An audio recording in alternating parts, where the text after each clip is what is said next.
of the kidney, and then we will discuss tumors of the lower urinary tract, predominantly basically bladder, right? So obviously, you know that if you are classifying tumors of any organ system, you classify into two major categories, that is benign and malignant, right? So obviously, we will also classify tumors of the kidney into benign tumors and malignant tumors, right?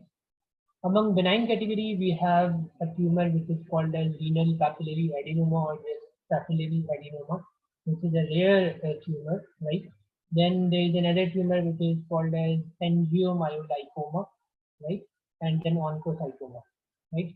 And as you know, the classification, the general rules of classification, we have already know that, you know, benign tumors and lymphoma and the malignant tumors, malignant epithelial tumors and then carcinoma. So those rules apply in the renal tumors, right?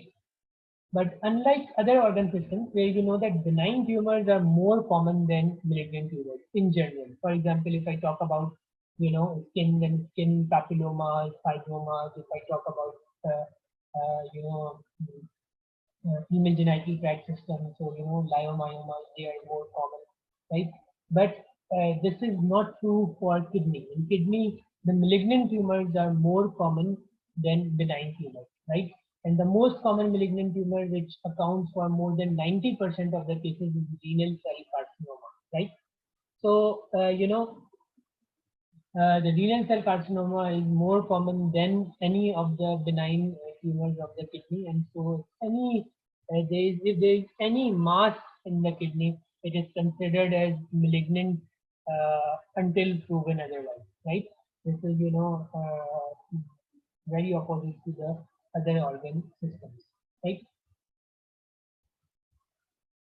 So whenever we are discussing tumors of any organ system, you know, the tumors arise from the, you know, cells of that organ system. For example, if we are talking about the skin, so, you know, in skin, there are squamous cells, right?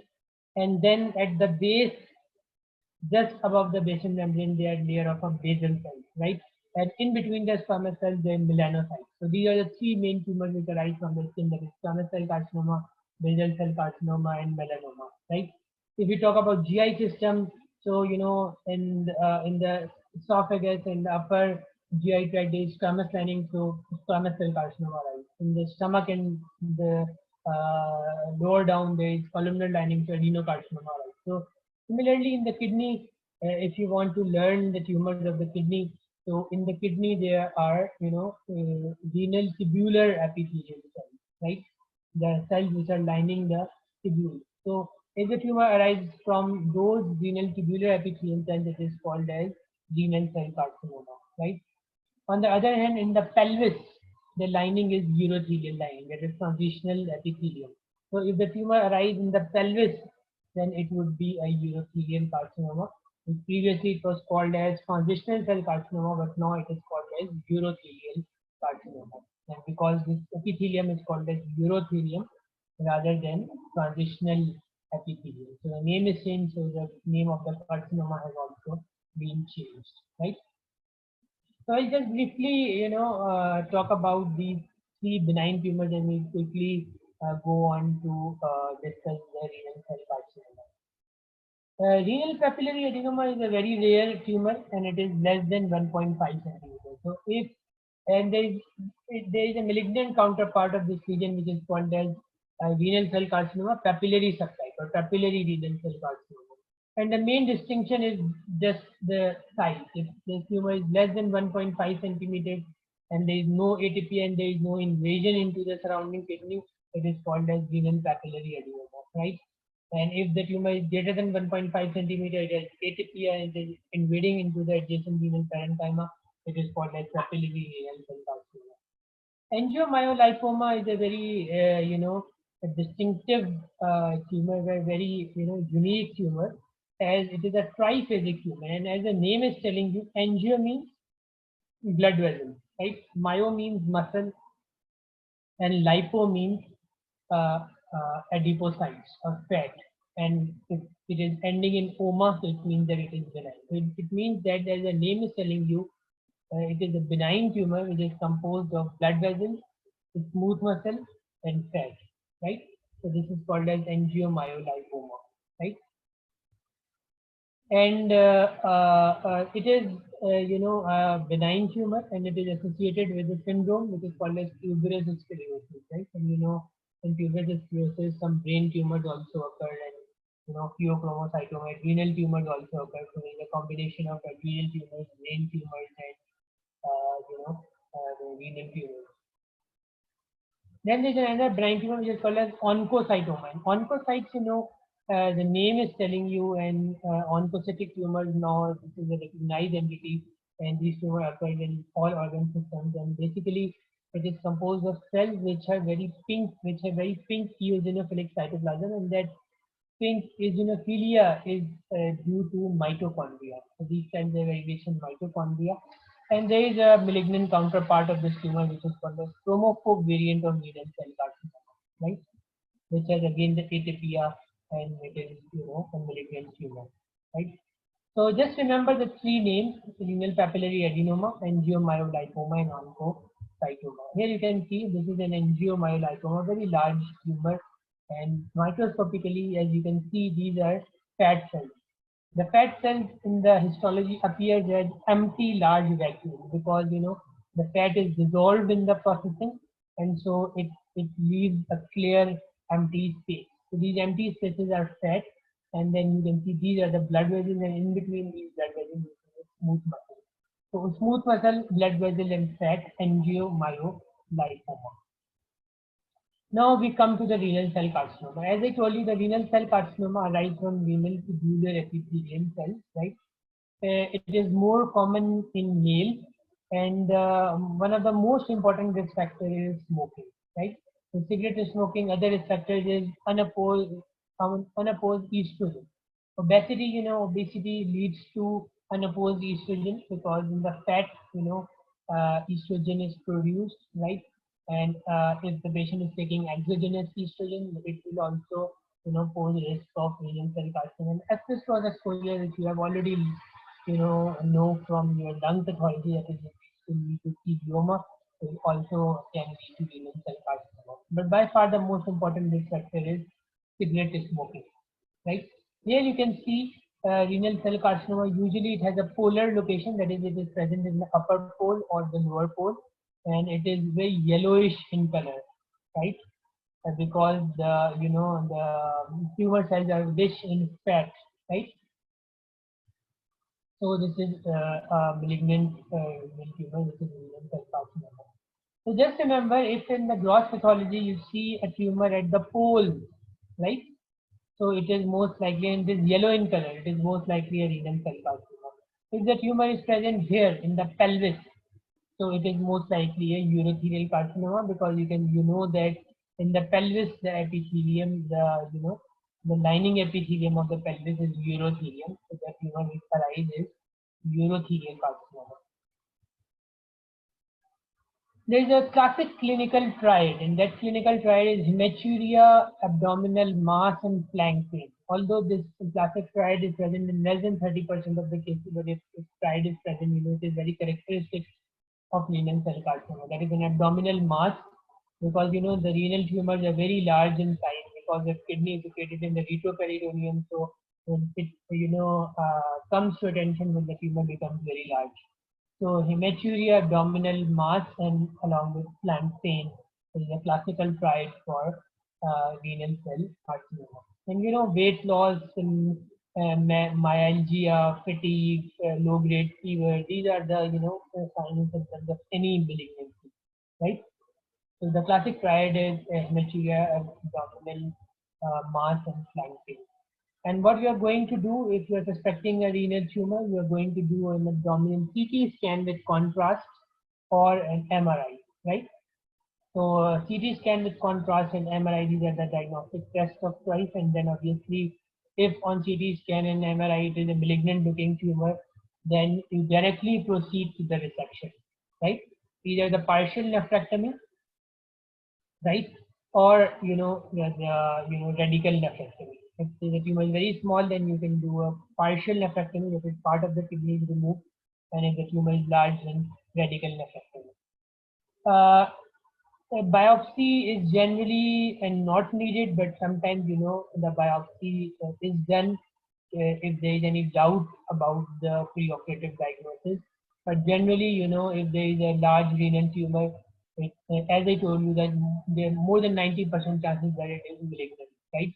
So anyway, the surgeon, the clinician can proceed with the nephrectomy, either partial or radical.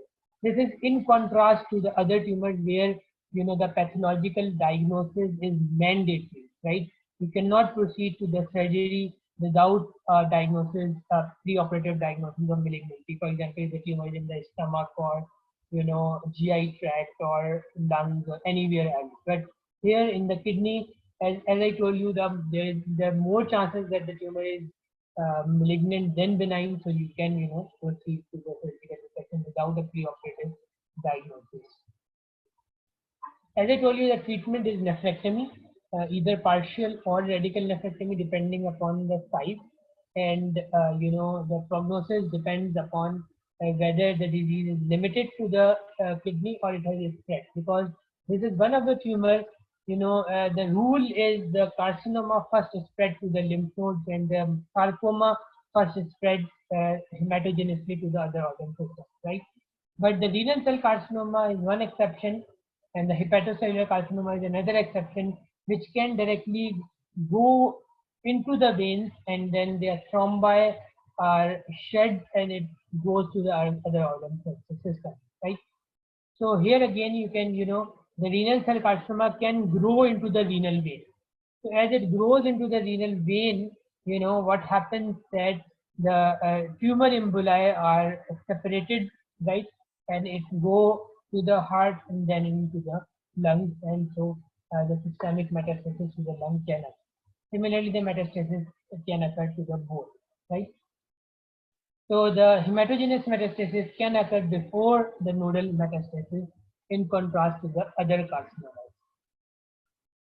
Okay, now we will discuss a few variants of renal cell carcinoma, and the four common variants are clear cell renal cell carcinoma, papillary renal cell carcinoma, chromophobe renal cell carcinoma, and the fourth one is collecting duct carcinoma. Although there are many variants, but we will only discuss these four variants. That is clear cell renal cell carcinoma, which is by far the most common. That is more than 90% of the cases of renal cell carcinoma are clear cell carcinoma. Right? First of all, I told you that more than 90% of the tumors are renal cell carcinoma, and among renal cell carcinoma, more than 90% of the renal cell carcinoma are clear cell renal cell carcinoma, right? So for the variants, you need to know if there is any characteristic genetic abnormality, right? If there is any syndrome which is associated with it, because many of the renal cell tumors are associated with some syndrome, right? And then what is the histology? So here the genetic abnormality which I want you to remember is deletion or complete loss of chromosome 3, right? So complete loss of chromosome 3 or large deletions involving chromosome 3, which involves the von Hippel-Lindau gene, right?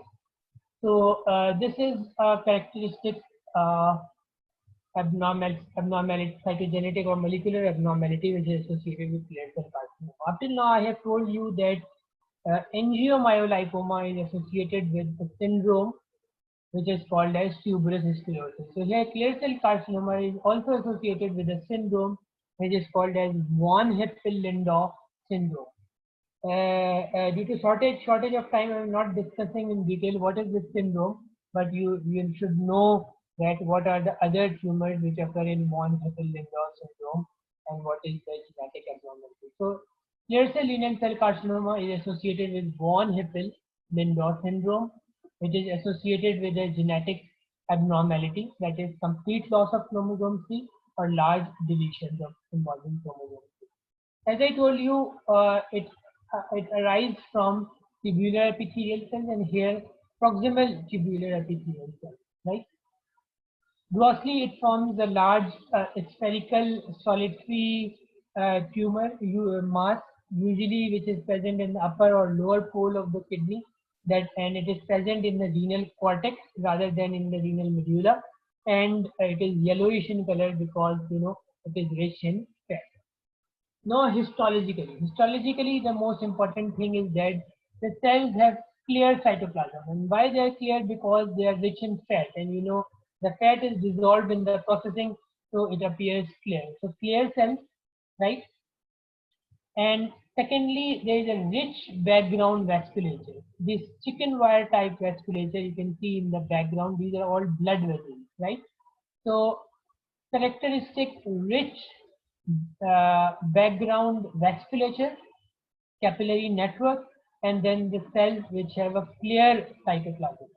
And as you can see, there is no stroma, right? This is a very solid tumor without any stroma in the background. All are the sheets of tumor cells which have clear cytoplasm, round central nucleus, and then background rich vasculature. So this is the characteristic histological features of clear cell renal cell carcinoma. The second one is papillary renal cell carcinoma, right? And as I told you, it has a benign counterpart which is called as uh, papillary adenoma. And the most important distinction is size. That is, the papillary renal cell carcinoma is more than 1.5 centimeters, and the papillary adenoma is less than 1.5 centimeters. Again, there is a genetic abnormality and there is a genetic syndrome. The cytogenetic abnormalities are gains of chromosomes, and generally these gains are 7 and 17. So the gain of chromosomes 7 and 17, that is trisomy. In clear cell carcinoma, I told you there is a monosomy or loss of chromosome 3. And here there is a trisomy, that is gain of chromosome 7 or 17, which is, the characteristic for papillary renal cell carcinoma. And which gene is located? This is the MET proto-oncogene, right? And the proto-oncogene, when there is a gain of proto-oncogene, then it leads to carcinoma. And tumor suppressor gene, when there is a loss of tumor suppressor gene, then it leads to carcinoma. So von Hippel-Lindau gene is a tumor suppressor gene, whereas the MET is a proto-oncogene. So it requires a gain, whereas von Hippel-Lindau gene requires a loss, right? So papillary renal cell carcinoma, usually there are gains or trisomies of chromosome 7 or 17, and there's a mutation which involves the MET proto-oncogene. Again, there is a genetic syndrome which is associated with papillary renal cell carcinoma, and that is hereditary papillary carcinoma syndrome. So it is easy to remember because the syndrome has a name of papillary carcinoma. So hereditary papillary carcinoma syndrome. The origin is renal tubular epithelial cells, and here is a distal convoluted tubule. The tubular epithelial cells are distal convoluted tubule. Unlike clear cell carcinoma, it can be multifocal or it can be bilateral, but generally it is also unifocal and unilateral, right? Sometimes it is also associated with dialysis.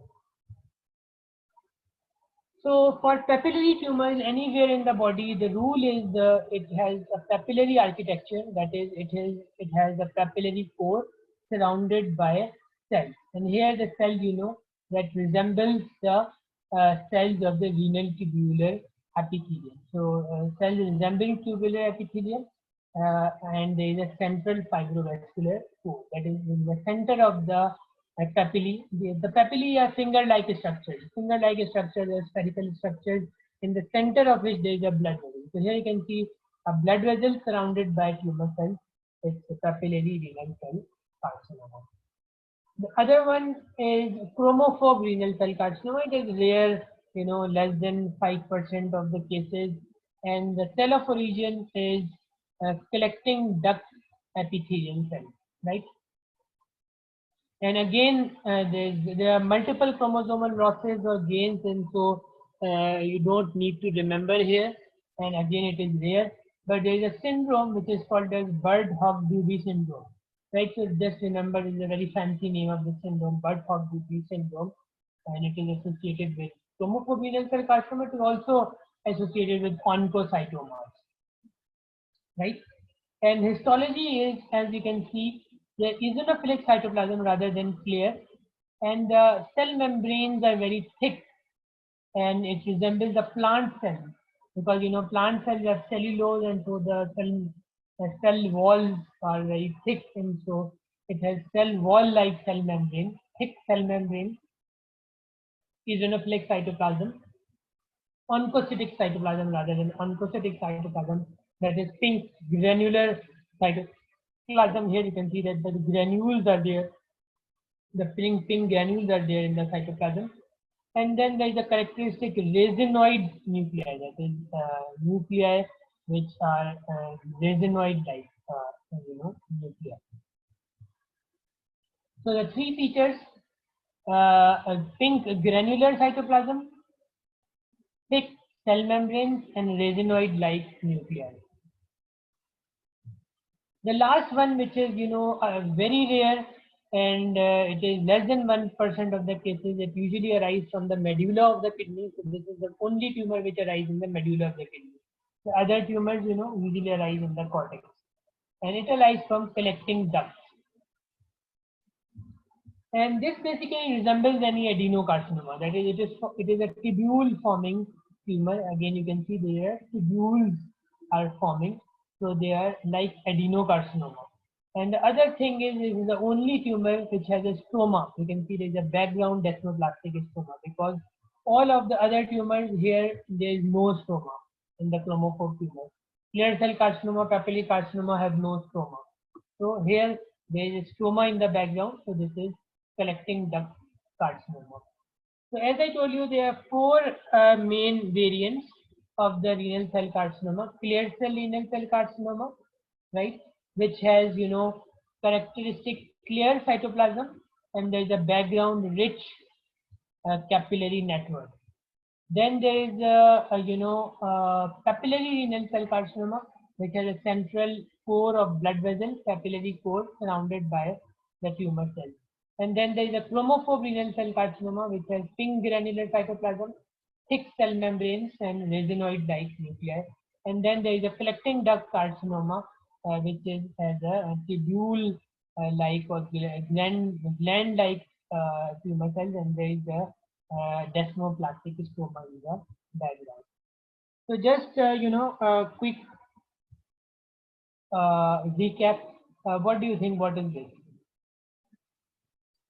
So this is a papillary renal cell carcinoma, because you can see these are the papillae. There is one papillary, there is another papillary, there is another papillary, this is another papillary. And these papillary are surrounded by these tumor cells. So what are the genetic abnormality? The genetic abnormality is usually the gains of trisomies involving chromosome 7 and 17. What is the syndrome associated? The syndrome associated is hereditary papillary carcinoma syndrome. So what is this? This is a clear cell renal cell carcinoma, because you can see these cells are very clear, and there is a characteristic this rich background of the blood vessel. So what is the genetic abnormality here? Loss of chromosome 3, which involves von Hippel-Lindau gene. The associated syndrome is von Hippel-Lindau syndrome, right?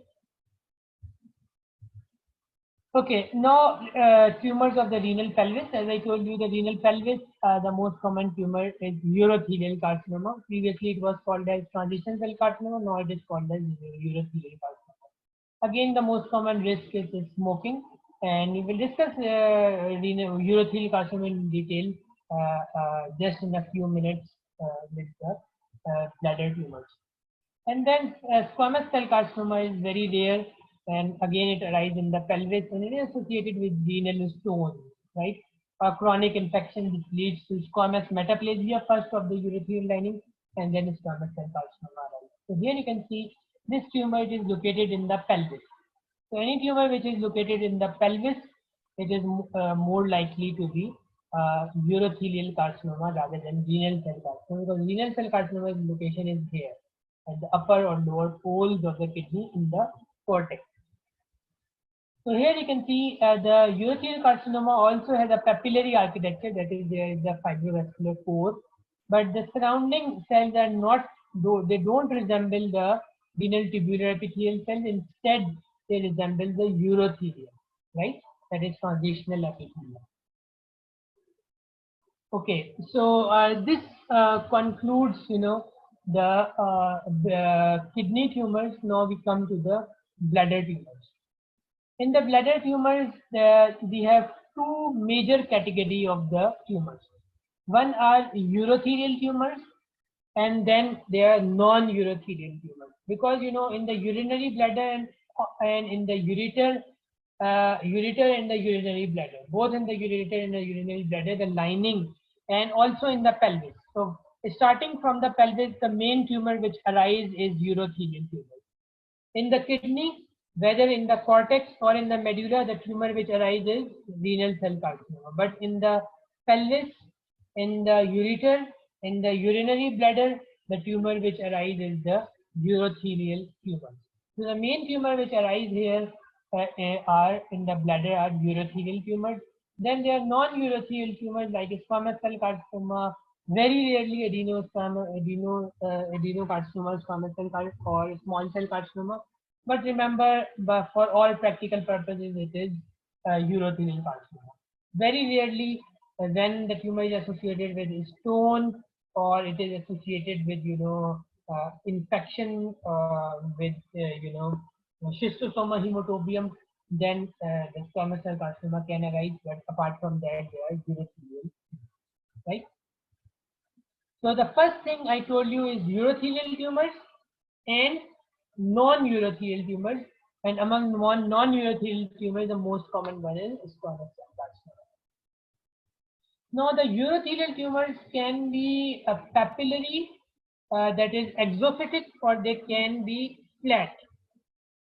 That is, papillary means that is the tumor grow into the lumen of the urinary bladder. That is, they grow outside into the lumen of the urinary bladder, and then sometimes, or in the late in the disease course, it can invade into the bladder tissue. On the other hand, the flat tumors, there is a carcinoma in situ, that is, the malignancy appears in the urothelium and it directly invades. So in the urothelial tumors, we have papillary tumors, and then we have a flat tumors, right? So the first category I told you, that urothelial tumors and non-urothelial tumors, and among non-urothelial tumors, the most common one is squamous cell carcinoma. Among urothelial tumors, we have papillary urothelial tumors and non-papillary urothelial tumors. So now we come to the papillary urothelial tumors, which are by far the most common, right? So as I told you, there are two pathways. One, they are papillary tumors, that is a tumor which grow outside. As you can see, it forms a tree-like or papillary-like architecture which grows outside into the lumen of the urinary bladder, and with the passage of time, it invades into the bladder, and it invades into the wall of the urinary bladder. And the important thing is how much it invades, because the staging would depend upon how much it invades, right? And the second category, as I told you, are the flat urothelial tumors, which the carcinoma arise, but the tumor do not grow outward into the lumen of the urinary bladder, and it just with the passage of time goes inwards. It invades into the wall of the urinary bladder, right? So we start with the papillary urothelial tumors, and in the papillary urothelial tumors, we have there 4 categories. The first category is urothelial papilloma. The second category is urothelial neoplasm of low malignant potential. Then we have low-grade urothelial carcinoma and high-grade urothelial carcinoma, right? So we have 4 categories: papilloma, urothelial neoplasm of low malignant potential, or in fact papillary urothelial neoplasm of low malignant potential. Just add a P here, papillary here. Papillary urothelial neoplasm of low malignant potential. Then low-grade urothelial carcinoma and high-grade urothelial carcinoma. And again, add a papillary here. So low-grade papillary urothelial carcinoma, high-grade papillary urothelial carcinoma, right? So as I told you, papillary tumors, they grow into the lumen, right? They grow into the, here you can see the bladder is cut open and you can see inside the lumen, this is growth of the papillary tumor. This is a bladder which is, inverted. The mucosa is everted, and here you can see there is a papillary tumor growing into the lumen of the ureter. Right. So as I told you, the classification of urothelial tumors, papillary urothelial tumors, the urothelial papilloma, the first category. The second category is papillary urothelial neoplasm of low malignant potential. The third category is low-grade papillary urothelial carcinoma. And the fourth category is high-grade papillary urothelial carcinoma. So what is the histological difference? As I told you, the definition of papillary is a fibrovascular core which is surrounded by urothelial cells. So this is a urothelial papilloma, right? And the other important thing is it should grow into the lumen. If it is not growing into the lumen, then it would be categorized into the second category, that's like urothelial tumors. So for urothelial tumors, it should grow into the lumen.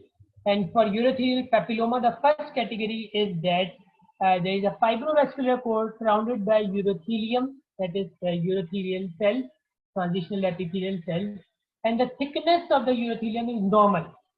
The thickness of the urothelium is normal as the thickness of the epithelium of the urinary bladder, and the normal thickness is 2 to 7 cell thick, right? So this is the definition of urothelial papilloma. That is a papillary urothelial tumor which has a fibrovascular core surrounded by a urothelium, and the thickness of which is normal as of the bladder thickness, right? Bladder epithelial thickness. Now, the papillary urothelial neoplasm of low malignant potential, the only difference is that the thickness is more than normal. That is, if the thickness is more than 7 layers thick, it becomes papillary urothelial neoplasm of low malignant potential, right? So, the urothelial papilloma, a fibrovascular core surrounded by urothelium, and the thickness of urothelium is less than 7 cells thick. Papillary urothelial neoplasm of low malignant potential, a papillary tumor, fibrovascular core surrounded by urothelium, and the thickness is more than 7 layers thick, right? So here you can see this is a papilloma. You can see there is a papillary core, blood vessel you can see in the center, surrounded by urothelial cell. The thickness is less than 7 layers thick. Again, the thickness is less than 7 layers thick. It resembles normal urothelium. So this is urothelial papilloma. This is the papillary urothelial neoplasm of low malignant potential, because you can see these are the papillary cores. You can see papillary finger-like projections. With in the center there is a fibrovascular core, and the thickness is more than 7 layers thick. So it is a papillary urothelial neoplasm of low malignant potential. And cytologically, there is no significant atypia in both the papilloma and papillary urothelial neoplasm of low malignant potential. What is this? This is not a papillary neoplasm, because you can see there is no fibrovascular core. This is just a polypoid cystitis. This is just a cystitis. The next category is low-grade urothelial carcinoma. Now, the only difference which I am adding it is fusion and branching of the papillary. There is some nuclear atypia, there are few mitotic figures. The more important thing is that the fusion and branching of the papillary. Now the papillary in the individual papillary tend to fuse with each other and they tend to branch, right? Here you can see this is one papillary, this is another papillary, and the two papillae are fused together. This is one papillary, this is another papillary, and these papillae are fused together. So the fusion of papillae. And here you can see This is one papillae, and here it is giving rise to another papillae. So branching of the papillae. So fusion and branching of the papillae. So here you can see this is one papillae and this is branching into another papillae, tree-like branching architecture. So fusion and branching of papillae, and cytologically there is some atypia and there are few mitosis, right? So this is low-grade urothelial carcinoma. On high-grade urothelial carcinoma, apart from fusion and branching of papillae, add dyscohesion and loss of polarity. Dyscohesion means now the cells will lose attachment with one another, and they would be lost. They would be individual tumor cells which are shedding into the lumen. So this is dyscohesion. And loss of polarity means that the normal polarity, that is this basal cells have more larger nucleus, and then as you go to the surface, the nucleus becomes small, the cytoplasm becomes more, and there is an umbrella cells in the top, so that polarity is lost. So here in high-grade urothelial carcinoma, you cannot tell that these cells are larger and these are smaller. So there is no polarity. The loss of polarity, and you can see the individual cells are losing attachment with the papillae and they're shed into the lumen. So there is dyscohesion and loss of polarity. Just add dyscohesion and loss of polarity for high-grade urothelial carcinoma. And again, there is more atypia, mitosis, prominent nuclei, the cytological features. Here you can see there is dyscohesion of the cells and there is loss of polarity, right? And here you can see what is this, high grade urothelial carcinoma or low grade urothelial carcinoma? Both. Here you can see this is the low grade urothelial carcinoma, and here at this side this is high grade urothelial carcinoma, right? So there are four categories of urothelial papillary urothelial tumors: papilloma, papillary urothelial neoplasm of low malignant potential, low-grade urothelial carcinoma, and high-grade urothelial carcinoma. The second category, as I told you, is that flat urothelial tumors. Here it is carcinoma in situ, which directly invades into the wall into invasive urothelial carcinoma. Here you can see this is a normal urothelium, and this is the carcinoma, which is not projecting into the lumen, and this is carcinoma in situ, and it directly invades the lamina propria and it becomes invasive urothelial carcinoma. So whether the tumor is flat or papillary, the staging depends upon how much it is invading into the wall. So if it is limited to epithelium, it is carcinoma in situ. If it is invading the lamina propria, it is T1.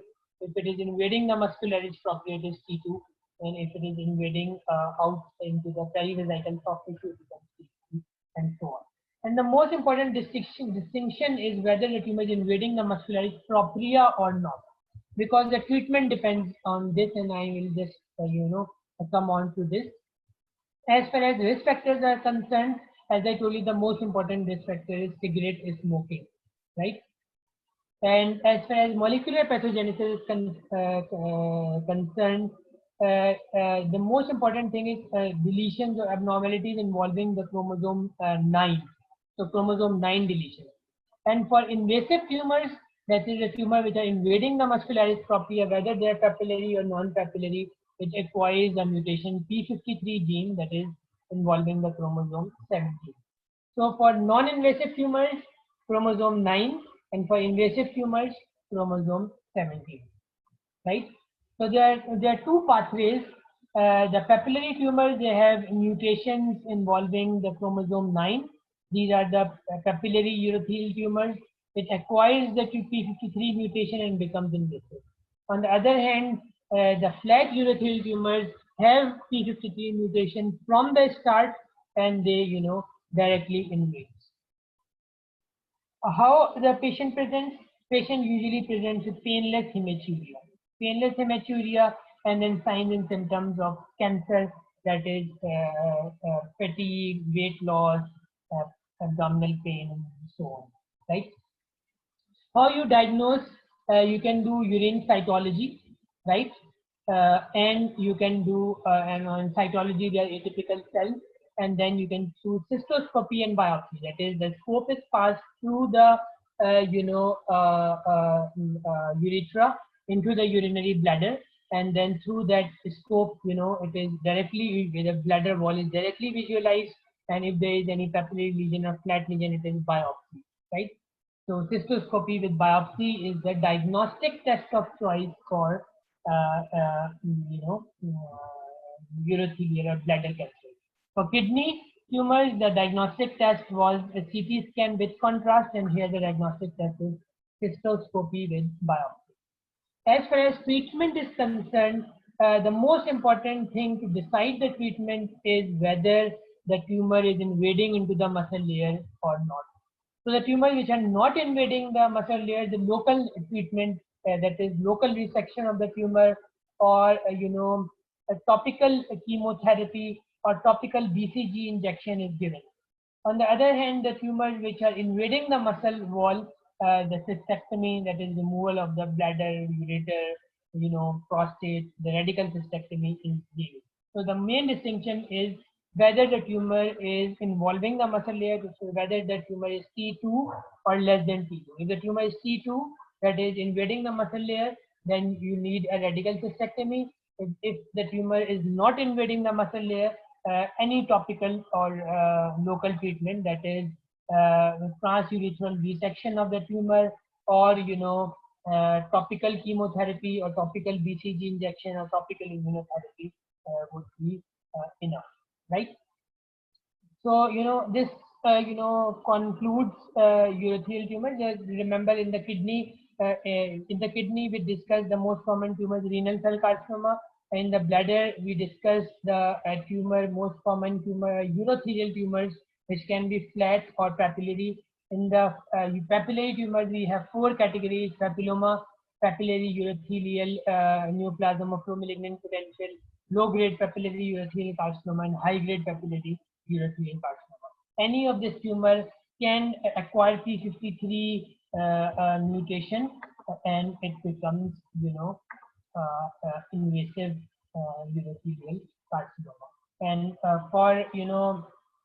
for the sake of treatment, the most important thing is whether the tumor is invading into the muscularis propria or not. If the tumor is invading into the muscularis propria, then radical cystectomy is needed. And if the tumor is not invading into the muscularis propria, then the topical or local treatment would be enough, right? The treatment, the diagnostic test of choice is cystoscopy with biopsy. And before that, the screening test is urine cytology, right? So that the patient has come with weight loss, signs and symptoms of cancer with microscopic or gross hematuria, then you can do urine cytology. If the atypical cells are present, then you can proceed to cystoscopy with biopsy, right? So this concludes, our lecture of renal and bladder tumors. If you have any question, then you can ask it. Any question, or if anything, you didn't understand. Okay, so the question is oncocytoma, regarding oncocytoma in collecting duct carcinoma. So as I told you, oncocytoma is a benign tumor of the kidney. It is a very rare tumor, very rare benign tumor of the kidney, right? It is present in the cortex, right? And the most important thing is, histologically, it is composed of cells which have oncocytic, that is pink granular cytoplasm. The cytoplasm is very similar to what we have discussed in chromophobe renal cell carcinoma, right? So chromophobe renal cell carcinoma like cells, but there is no rich vasculature, there is no thickening of the cell membrane, and there is no racinoid nuclei. So that is a benign tumor of the kidney, which is called as oncocytoma. So another question is regarding selecting duct carcinoma. So first of all, as I told you that in renal cell carcinoma, most of the other variants of renal cell carcinoma, like we have discussed these 3 variants, you can see there is no stroma, right? There is no stroma. And what you see is a solid sheet of tumor. And the solid sheet of tumor, these are the sheets of clear cells. These are sheets of cells which have a papillary configuration, and here there are sheets of cells which have pink granular cytoplasm. But in contrast, the collecting duct carcinoma, you can see there is a stroma in the background. There is a desmoplastic stroma in the background, which is non-neoplastic, and then these are the cells which are forming glands or tubules. And it appears like this is an adenocarcinoma, right? So adenocarcinoma-like cells, that is the cells which are forming the glands or the tubules, and the cells are very atypical, and they resemble, adenocarcinoma cells. Here again, you can see another example. Uh, uh, Here you can see another example. You can see the infiltrative glands, and the gland, the definition of gland is that there is a clear space in the center. You can see the tumor cells with a clear space in the center. If in the center there is a blood vessel, then it becomes a papillae. So here there is no blood vessel. In fact, there is a clear space. So this is a gland or a tubule. So the gland or tubule lined by cells which are very atypical with prominent nucleoli. So this is a tumor gland, and the infiltrative type of gland. And in the background there is a desmoplastic stroma, that is fibroblast rich inflammatory stroma. So the distinctive features is, unlike the sheets of cells, there are cells which are separated by desmoplastic stroma, number one, and then the tumor cells have these are gland forming tumor cells or tubule forming cells, in which there is a central lumen, right, a clear space lined by atypical epithelium cells.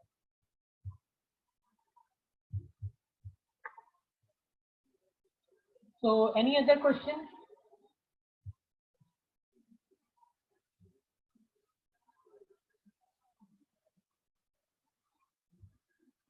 The type of nuclei, that basically the cells are the same as that of the cells of the collecting ducts. In the kidney, you have glomeruli.